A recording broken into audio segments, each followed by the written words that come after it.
Esta siguiente historia le sucede a un sepulturero. Sucede hace varios años atrás, muchos años atrás de hecho. En aquella época, la medicina forense no estaba tan actualizada, o al menos, no era tan eficaz como lo es hoy. Sus médicos, más bien por la época, por sus instrumentos, cometían algunos errores, y en base a estos errores, se ocasionaban desgracias. Muchas personas que simplemente estuvieron en coma, o se podría decir, tuvieron una parálisis del sistema por completo, debido a ataques, debido incluso a algunas picaduras de animales. Despertaban horas después, si no es que días después, cuando para su mala suerte ya habían sido diagnosticados o ya los habían declarado como fallecidos. Estas personas, que pasó muchas veces, despertaron ya dentro del ataúd, a metros bajo tierra, obviamente. No importa qué tanto golpearan, qué tanto rasguñaran, ni qué tanto gritaran, ya que nadie los podía escuchar. De esto se empezaron a dar cuenta o percatarse cuando, por infinidad de razones, se tenían que sacar las tumbas, ya sea porque el cementerio se iba a mover, ya sea porque iban a enterrar a otra persona ahí. Es que se daban cuenta que estas tumbas, que estos cajones, estaban muy seriamente dañados. Y cuando lo abrían, era más que evidente la desesperación que esa persona sufrió al saber que el oxígeno se acababa y sus minutos estaban contados. Había rasguños, golpes, sangre, e incluso algunos trataban de terminar con su propia vida dentro. Debido a esto, se empezó a implementar algo. Era como un método preventivo para evitar que esto sucediera, o al menos que siguiera sucediendo. Al ver que la medicina forense no estaba lo suficientemente preparada, empezaron a enterrar a las personas con una campana. Esta campana se localizaba encima de la tumba, pero tenía un tubo junto con una cuerda que llegaba hasta el fondo. Profundizaba en todos los metros hasta llegar hasta la caja donde se encontraba el cuerpo.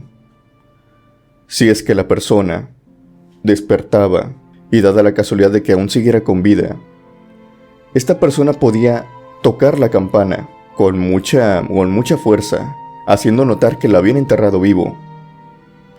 El sepulturero que estaba cuidando el cementerio, ya sea de día o de noche, tenía la obligación de desenterrarla y obviamente dar aviso a los familiares y a las autoridades correspondientes. Esto ayudó mucho, ya que en una gran parte se lograron sacar personas vivas. De hecho, los sepultureros estaban muy al pendiente durante las noches sobre escuchar cualquier ruido, ya que el viento también ocasionaba que las campanas tocaran, pero era más que evidente cuando tocaban ya había alguien adentro, había alguien enterrado, ya que la campana tocaba con una cierta desesperación, casi al borde de caerse. Una vez ya explicándoles esto, creo que ya les puedo explicar con más detalle la historia, ya que este sepulturero realizaba su rondín como cualquier otra noche. Estaba checando, custodiando la necrópolis, cuando en ese momento de repente oye una campana, una de estas campanas, tocarse con tanta furia, con tanta desesperación, que obviamente fue cuestión de segundos para que él estuviera enfrente de la tumba de la cual provenía el sonido. Este sepulturero dice que al llegar a esta tumba, primero que nada le llamó algo la atención. Más que nada, fue la lápida que se encontraba enfrente de él. Y puede decir abiertamente que si no se hubiera fijado en esta tumba, en lo que decía esta inscripción de la lápida, probablemente esta historia no pudiera ser contada. Primero que nada, trató de entablar conversación con la persona que se encontraba dentro, mediante el tubo que iba con la cuerda. Podían perfectamente hablar mediante este tubo. De hecho, se usaba para tratar de tranquilizar a la otra persona. Así que el sepulturero se inclinó y empezó a hablar con ella. Le preguntó: ¿estás viva? Una pregunta que incluso podría parecer algo absurda, pero tenía sus motivos. Acto seguido, después de que la voz le contestara que sí, que por favor que lo sacara, un sí desesperado, unas palabras casi destrozándose por dentro, el sepulturero acto seguido le dijo: no te preocupes, te voy a sacar. Simplemente quiero que me digas tu información. El sepulturero le preguntó: tú te llamas Emilio, eres de la familia tal, y fuiste aquí enterrado hace 2 días. La persona que venía del ataúd, metros abajo de la tierra, le contestó que sí, que se trataba de él, que por favor lo sacara de inmediato, lo más rápido posible, ya que quería ver de nuevo a su familia, y se lo decía con tanta desesperación que probablemente cualquier otra persona ya estuviera escarbando, ya lo estuviera sacando de ahí, quitando la lápida, destrozándola a punta de marro. Pero el sepulturero tenía otro plan. Bajó su pala y con toda la tranquilidad del mundo se cruzó de brazos. Estuvo ahí un instante y le dijo a la voz que venía de la tumba: lo siento, pero no te voy a sacar. Lo que te dije, el Emilio y el tal apellido que te dije, la familia, yo las acabo de inventar. En realidad esta tumba pertenece a una mujer, su nombre es Diana, y ella fue enterrada hace 25 años. Aquí está la fecha. Después de haber dicho esto, la voz desesperada ya no dijo nada. La campana dejó de tocarse y el silencio gobernó por lo menos por algunos minutos. El sepulturero tomó su pala y le dijo unas últimas palabras antes de irse, antes de apartarse de esa tumba. Le dijo: no sé lo que eres, ni sé lo que quieres hacer, pero no te voy a dejar salir. La campana jamás volvió a tocarse.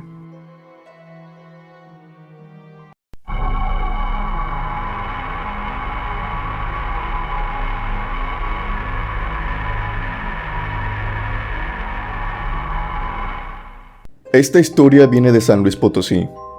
Nos la manda Juan Carlos. Esto le sucedió hace unas décadas atrás. Fue en el año de 1989. En ese tiempo él dice que tenía 16 años. Y su familia era de las de antes. Si recuerdan, de seguro tienen sus tíos, sus abuelos. Estas familias eran numerosas. Juan Carlos dice que tenía 5 hermanos aparte de él. Y se consideraba en el pueblo, al menos dentro del pueblo, como una familia chica, ya que gran número de familias tenían entre 8 o 7 hijos. En su familia, Juan Carlos dice que si bien jamás les faltó comida, la verdad es que lujos tampoco era que tenían.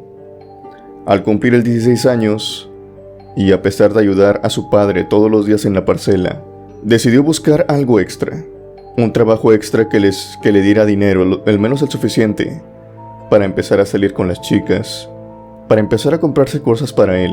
Quería una bicicleta, quería ropa, quería todo ese tipo de cosas que sus padres, al tener tantos hijos, la verdad es que no se daban abasto. Juan Carlos empezó a buscar, y pese a que en un principio terminó trabajando en algunas parcelas ajenas, vendiendo también producto como huevos, arroz. Él dice que encontró un trabajo perfecto que simplemente le costaba algunas 2 horas de su día. Claro, en algunas excepciones. Y fue en el cementerio del pueblo. En este cementerio, él desempeñaba, según explica, algunas cosas de jardinería y limpieza general. Por suerte, ya tenía experiencia en eso, así que lo único que constaba o lo único que tenía que hacer era mantener la vegetación, así como también algunos arbustos y rosas, a raya. O sea, que éstas no se comieran las tumbas que allí estaban, que no las taparan por completo con sus ramas. Los árboles se quedaban, simplemente los podaba de vez en cuando. A todo esto, su compañero de trabajo Se trataba de un hombre viejo, un hombre abiertamente como que oscilaba en los 80 años. Caminaba encorvado, tenía una cara de pocos amigos, un hombre de los de antes, de rancho, serio, y su comunicación se limitaba simplemente a empleado y jefe. Es decir, que no entablaban conversación como de amigos, jamás hablaban sobre su familia, tampoco hablaban sobre cosas mezquinas. Simplemente Juan Carlos llegaba, le daba una orden y él la desempeñaba. Ese era todo su trato. Y al menos durante un tiempo esto le sirvió a Juan Carlos porque pasaron 6 meses sin ninguna novedad. Aunque sí notaba cosas extrañas en el cementerio. Juan Carlos me dice que antes de que esto le pasara, se contaba una leyenda en el pueblo. Se decía que antes de que las personas llegaran a habitarlo, en ese pueblo, al menos en esa zona, vivían 3 brujas. Si bien jamás se probó esto, y más era como un cuento para niños, una historia de terror que los pobladores usaban para que los niños se metieran en la noche a la casa, o para que se portaran bien, tanto como la Llorona, el Coco o el Ropavejero. Era una leyenda local. Las brujas vendrían por ti. Eso era lo que Juan Carlos siempre escuchaba cuando era niño. Obviamente al ir creciendo y ver que pues tales brujas no existían, según para él y para todos los adolescentes de esa época, dejó de prestarle atención a esta leyenda. Está de más decir que esta leyenda cambiaba conforme en cada familia del pueblo. Cambiaban aspectos, cambiaban incluso rostros y nombres de las brujas. Pero lo que perduraba en esta historia, y lo que a Juan Carlos, y tanto a hombres como jóvenes, ya mayores y adolescentes, les causaba un poco de repelús o un dato algo perturbador de la historia, es que todas estas historias concordaban en un aspecto, y era que siempre decían que en el pueblo existía el árbol de las brujas. Y todas las personas que contaban esta historia, incluso Juan Carlos dice que también padres católicos de la iglesia, decían que existieron y que había un árbol en el pueblo que era suyo. Este árbol se encontraba a espaldas del cementerio. Era un árbol grande, muy grande, con alta vegetación. Era un manzano, pero un manzano de los más grandes que había visto. Nadie comía las manzanas que caían de ahí, y pese a que Juan Carlos no creía en la leyenda, la verdad es que no se quería arriesgar. Todas las manzanas que caían se podrían en el piso, nadie las tomaba, y es como parecido como una regla del pueblo. Nadie quería acercarse a ese árbol. El tiempo pasó, y esto se contaba cuando Juan Carlos era un niño.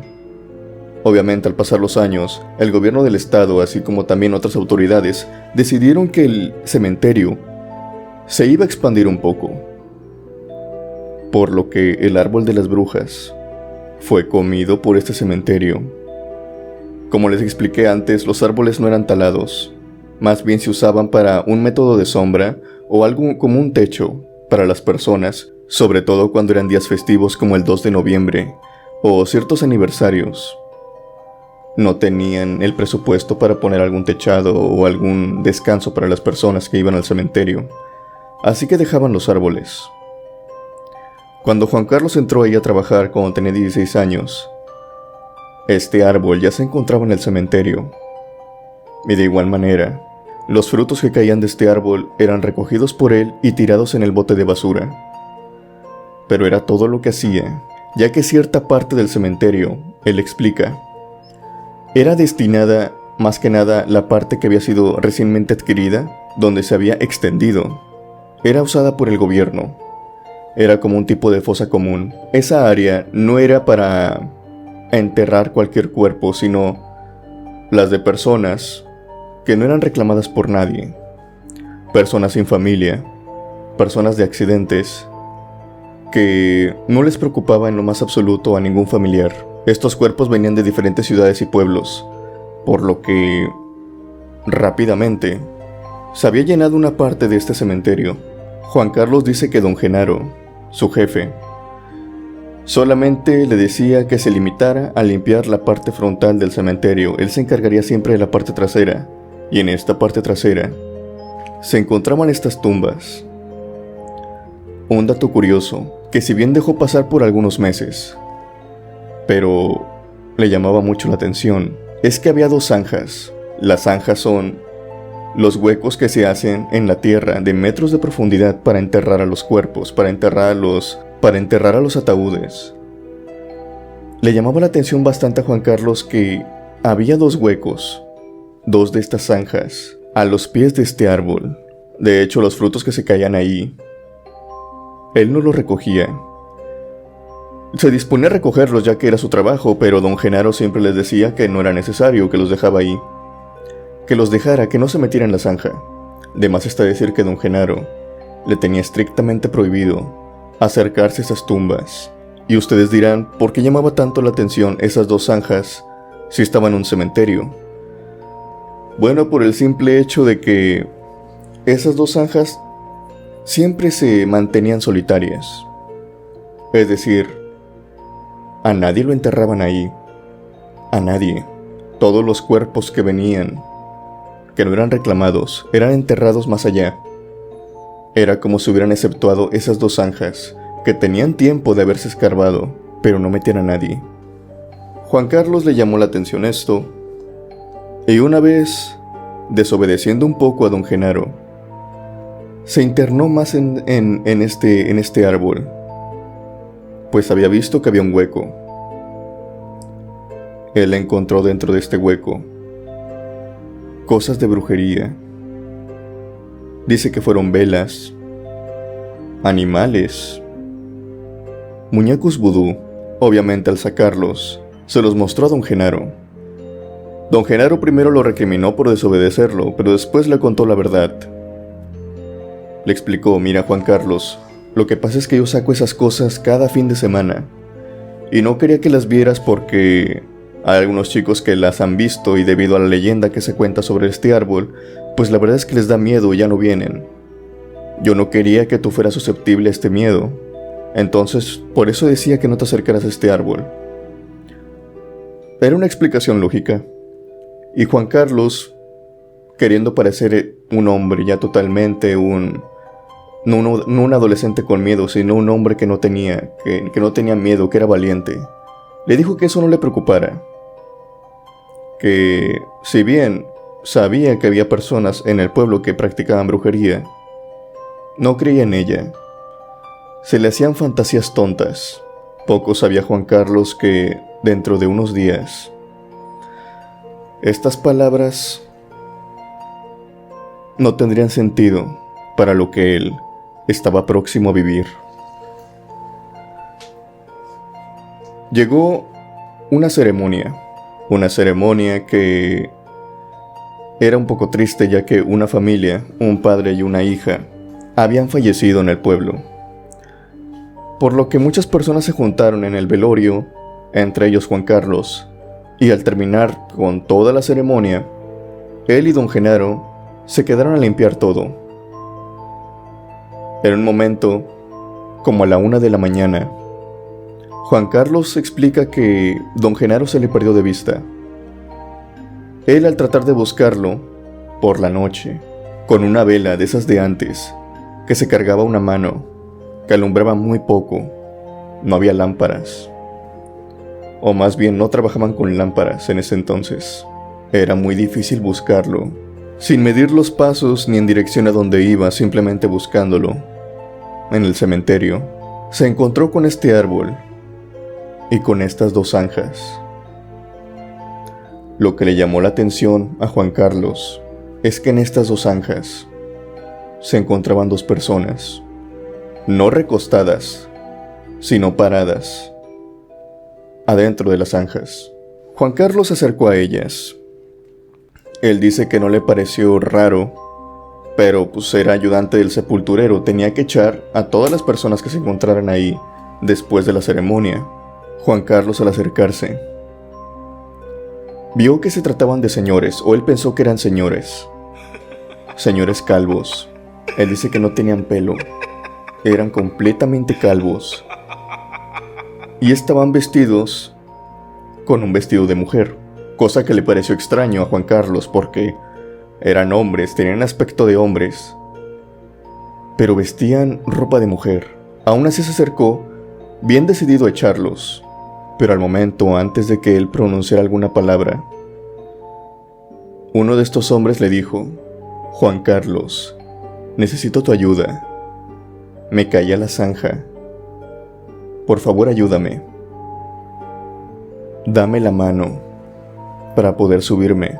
Juan Carlos, cada vez que pasaba más viendo a estas personas, se le hacían cada vez más raras, y algo dentro de él, un instinto de supervivencia, que muy pocos sabemos distinguirlo cuando sabemos que algo anda mal, cuando tenemos ese presentimiento feo de que algo va a pasar. En ese momento lo tuvo Juan Carlos.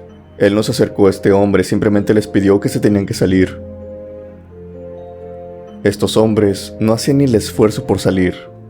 Ellos querían que Juan Carlos se acercara, como todo un niño, como alguien inexperto, que tal vez no lo podemos culpar por lo que hizo. Empezó a gritarle a don Genaro. Más que nada, él dice que era por miedo, pero si era por otra cosa era porque lo viniera a ayudar, ya que no sabía qué hacer en esa situación. Estaba asustado y a la vez confundido. Don Genaro apareció a los minutos debido a los gritos que Juan Carlos estaba dando. Juan Carlos obviamente se había retirado de estas tumbas para buscarlo. Más que nada, no era para buscarlo, sino es que se quería alejar de esas personas que él provocaba un repelús, que estuvieran ahí. Genaro lo encontró y le dijo que no volviera a ese árbol. De más está decir que don Genaro no fue hacia esas tumbas, no sacó a nadie. De hecho, le dijo a Juan Carlos que se fuera de inmediato. Juan Carlos llegó esa noche y no pudo dormir. A la mañana siguiente trató de escarbarle un poco algo de información a don Genaro, pero este se rehusó por completo. No le quería decir nada. Juan Carlos, un poco, no podríamos decir ahora con miedo, él explica que era como que algo temerario. Quería saber por qué tanto alboroto de esas dos zanjas. Pese a que no creía que estas personas fueran fantasmas, pensó que se trataban de personas, hombres, que hacían brujería. Simplemente se trataban de los responsables, que tenían todas esas velas negras en el árbol, un par de chiflados, que le hacían un poco de culto a la leyenda de las 3 brujas que se contaba en el pueblo. Genaro, sin saberlo, estaba jugando con fuego, cuando decidió, mientras estaba tomando una botella de gaseosa, tirar esta botella dentro de la tumba, a la par de una envoltura de frituras. Don Genaro le había dicho que no tirara basura dentro, pero él sabía que basura que cayera ahí, basura que no recogían, así, a la par de que también había muchas manzanas y tierra. ¿Qué pasaría un poco de basura? Por la noche, Juan Carlos fue despertado por unos rasguños. Él creyó que era una pesadilla, pero el ardor seguía incluso después de que se despertó. Sintió como unas manos largas con garras, con uñas largas, empezaron a jalarlo y empezaron a arañarlo por debajo de la rodilla hasta llegar al talón. Los gritos fueron imparables. Su madre llegó, lo atendió y vio efectivamente que tenía marcas. No lo habían sangrado, pero tenía rojo donde las marcas lo habían rasguñado. Le ardían mucho, pese a que no había sangre. Le ardían, él explica, como si a una herida le echaras alcohol o sal. Era un ardor inmenso que recorría todas sus piernas. Juan Carlos tuvo un miedo inmenso cuando volteó hacia los pies de su cama y vio que ahí se encontraba el mismo bote de gaseosa y las mismas frituras que él había aventado en aquella tumba. Tal parece que en esa tumba, al menos, no les gustaba que alguien ajeno viniera y echara basura. Algo lo había seguido hasta su casa, y se había vengado. Y le había dicho por qué lo había hecho. Se lo había dejado ahí tirado, por qué lo había rasguñado. Juan Carlos ya no quiso trabajar en el cementerio, y a final de cuentas, a un par de semanas, le terminó contando a don Genaro por qué. Don Genaro, ya sin nada que esconder, le dijo que esas reglas que tenía con él eran por algo. Precisamente era para evitar este tipo de cosas, ya que don Genaro llevaba tiempo trabajando en ese cementerio, casi 2 décadas por completo, y que cuando adquirieron ese árbol, y porque estaban esas zanjas sin ningún cuerpo, simplemente hechas ahí, era porque en efecto, en aquellas 2 zanjas que se encontraban a los pies del árbol, habían tratado de meter a 2 cuerpos, pero estos eran botados. Don Genaro le explicó a Juan Carlos que por la noche o por la tarde, ya sea la hora o el día o la temporada que fuera, que esos cuerpos eran enterrados, despertaban afuera, cada vez más afuera, como si algo de dentro de la tierra los expulsara hacia afuera. El cajón o el cuerpo se elevaba por sí solo, como si la tierra, toda la tierra que le hubieran echado adentro, lo estuviera escupiendo hacia arriba. Y más tarde que temprano, al pasar los días, este cuerpo salía otra vez a la superficie. Pasó innumerables ocasiones, por lo que ya no le buscaron una quinta pata al gato. Sabían que ahí no podían hacer nada prácticamente. Obviamente esto se mantuvo en secreto por los sepultureros. Las autoridades eran las que venían y les explicaban lo que había pasado. Un secreto que Juan Carlos tuvo que jurarle a don Genaro que jamás compartiría en el pueblo. Y que ahora, años después, la puede compartir ahora, ya que ya no vive en ese pueblo. Solamente va de vez en cuando a visitar a algunos amigos. Según Juan Carlos dice ahora, el árbol de esas brujas ya fue talado, pero las zanjas no se usaron. Estas fueron vueltas a cubrir con tierra. Nada puede ser enterrado ahí. No hay ninguna explicación lógica que se le pueda encontrar.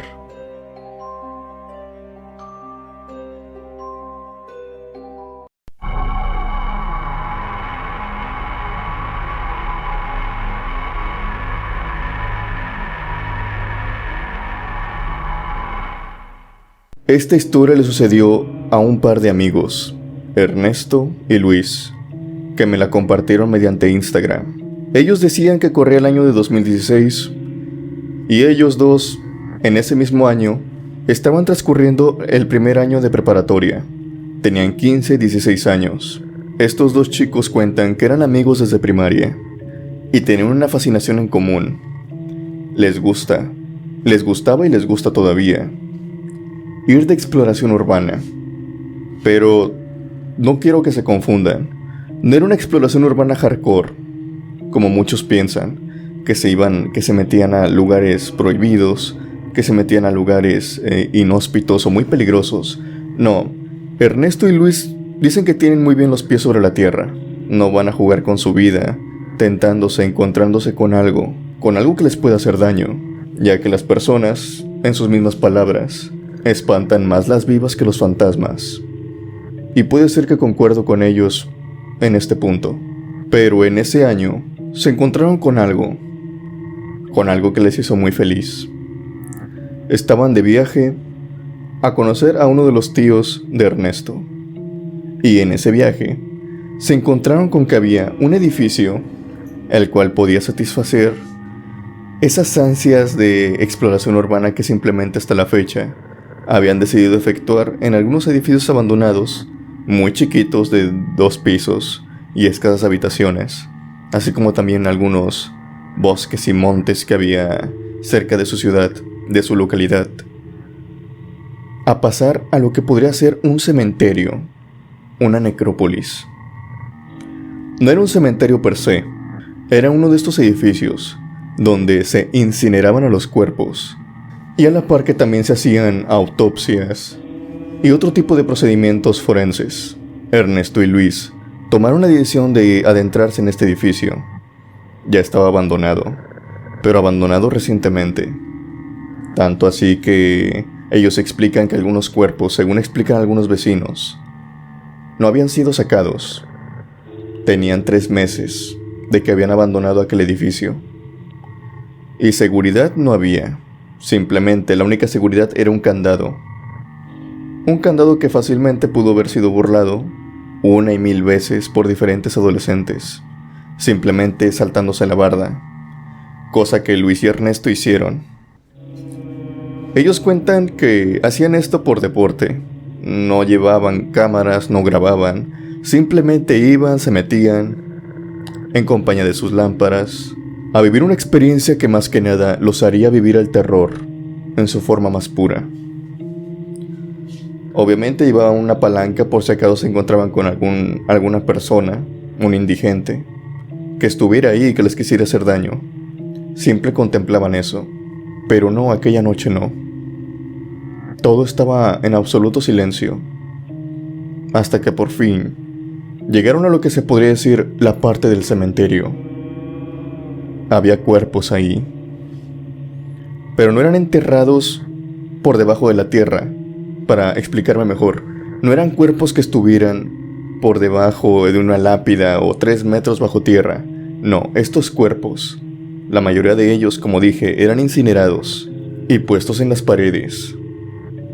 Llegaban con su caja y algunos cuerpos sí estaban ahí por completo, pero la mayoría que eran incinerados eran metidos con su caja funeraria y después sellada mediante ladrillo o mediante escotillas, uno tras otro, uno sobre otro, en las paredes.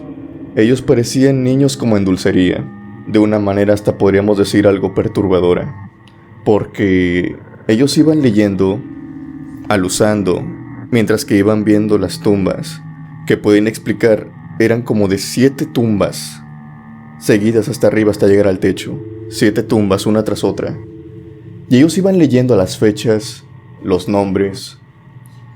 Eso sí, jamás se separaron en el camino, pero iban curioseando. La curiosidad y la diversión, aparte de la adrenalina que sentían, se terminó en cuanto una de estas escotillas, que se abrían y se cerraban para meter el cuerpo, comenzó a golpear, como si alguien estuviera dentro, pero de una manera muy desesperada. De una manera casi como pensaron que la escotilla estaba a punto de caerse. Ernesto y Luis vieron este movimiento, pero decidieron permanecer en el lugar.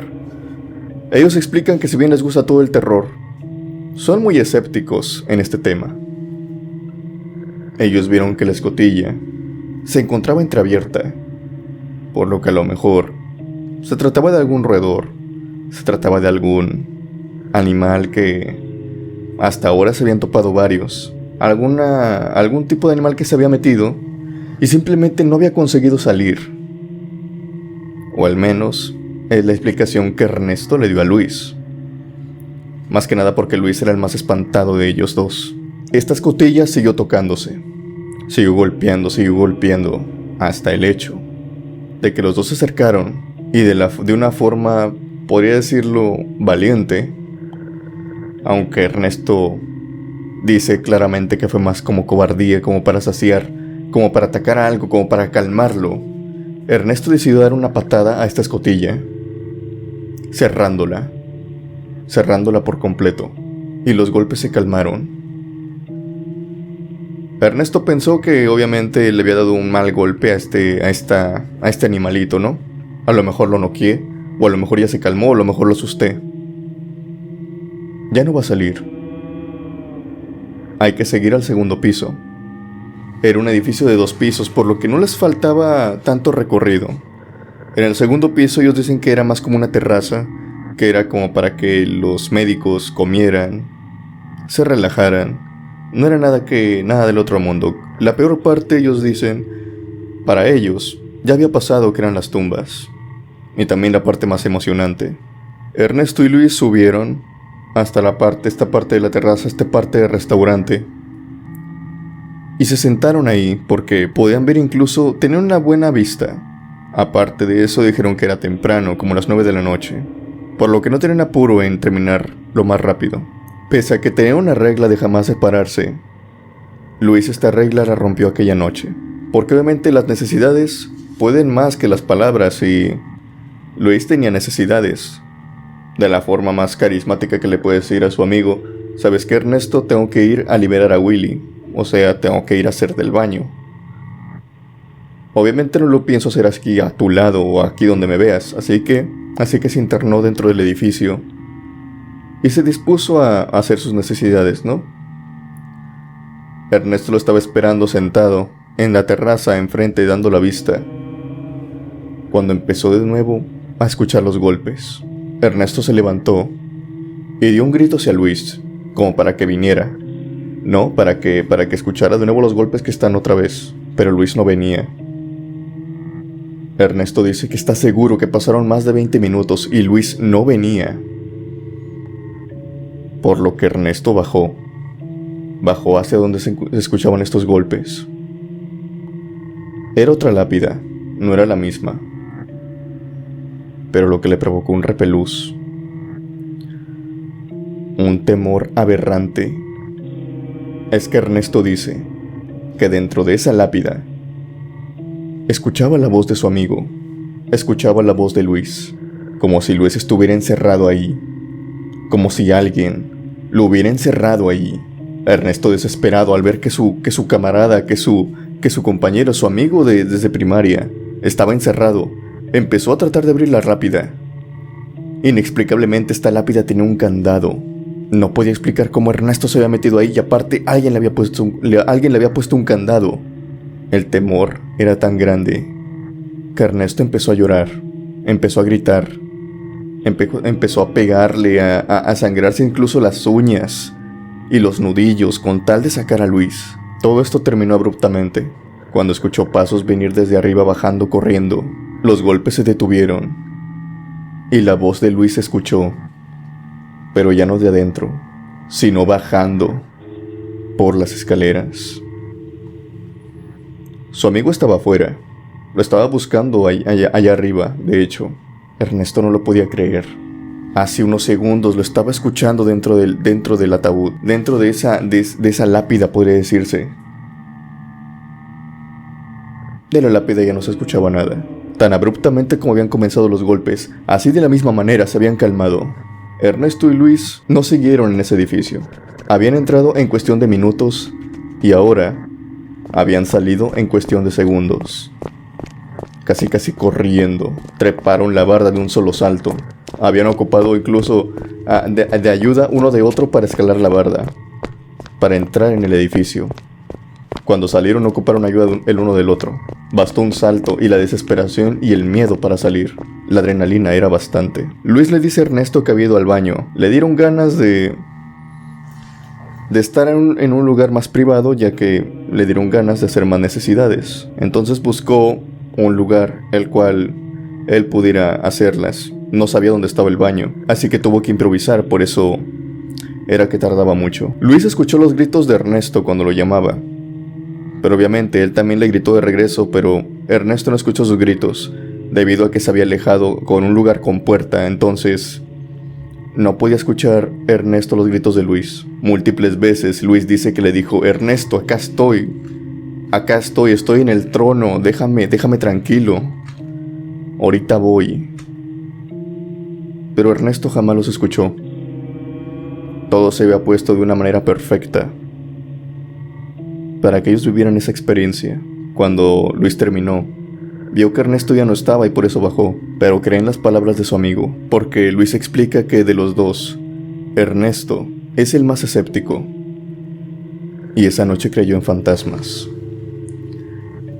Esa noche está más que seguro que un espíritu, que muy dudosamente se trataba de un espíritu bueno, se encontraba junto con ellos en ese edificio, en esa lápida. Les mando un saludo muy fuerte a Ernesto y a Luis, que ven la cripta embrujada, y también a toda la comunidad también se los mandan, y gracias por mandar su experiencia.